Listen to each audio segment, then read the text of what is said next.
All right. So, hello there. So we want to look at this one, right?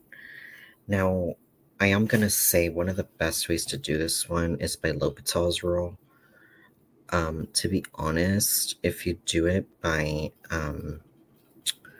how do I say it? By actually rationalizing the numerator, it's going to take a while, I will admit. So, I do not know if they want you to do it by L'Hopital's rule or by using limit rules. I'm going to do it by L'Hopital's rule. So here, remember that the limit as x approaches some value c, and this is, again, L'Hopital's rule. I forgot to put. And so the limit as x approaches c of some function, say f of x, over some function g of x, such that g of x is not equal to 0.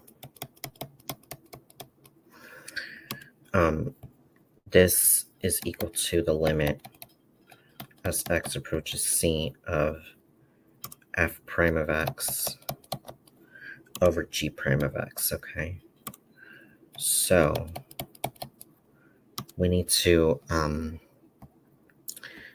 take the derivative of the top and then the derivative of the bottom and just plug in by direct substitution, evaluate the limit as x approaches 1. So here the limit as x approaches 1 of x to the 1/5 minus 1, because, yeah, that's what we have there, and then over x minus 1. This is equal to the limit as x approaches 1 of x to the 1/5 minus 1 prime over x minus 1 prime. So if we take the derivative of the top, we know that x to the 1/5 minus 1 prime, we're going to do 1/5 x to the 1/5 minus 1, which is really 1/5 x to the, and it's going to be, so 1/5 minus 1, that's 1/5 minus 5 over 5, which is negative 4/5. So really, it's going to be, and if you want to do the negative, you're going to move the negative to the bottom, you can do 1 over 5x, or I'm sorry, or actually, yeah, 1 over 5x to the 4/5, okay? So,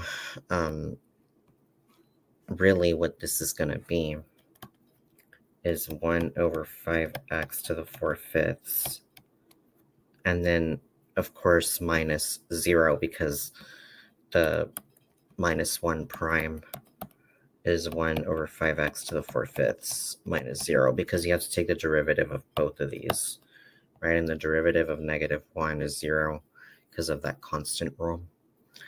And then over, and then the derivative of x minus 1 is just 1. So really, this is the limit as x approaches 1 of 1 over 5x to the 4/5. If we do direct substitution, this is going to be, by direct substitution, it's going to be 1 over 5 times 1 to the 4/5, which is really any, like 1 to the anything is just 1. So 1 over 5 times 1, which is 1/5. So therefore, thus, the limit as x approaches 1 of x to the 1/5 minus 1 over x minus 1 is equal to 1 over 5. So that is our answer. I do hope this helps, and if you have more questions, you can book a session with me, but I hope that helps, and thank you for watching. Bye.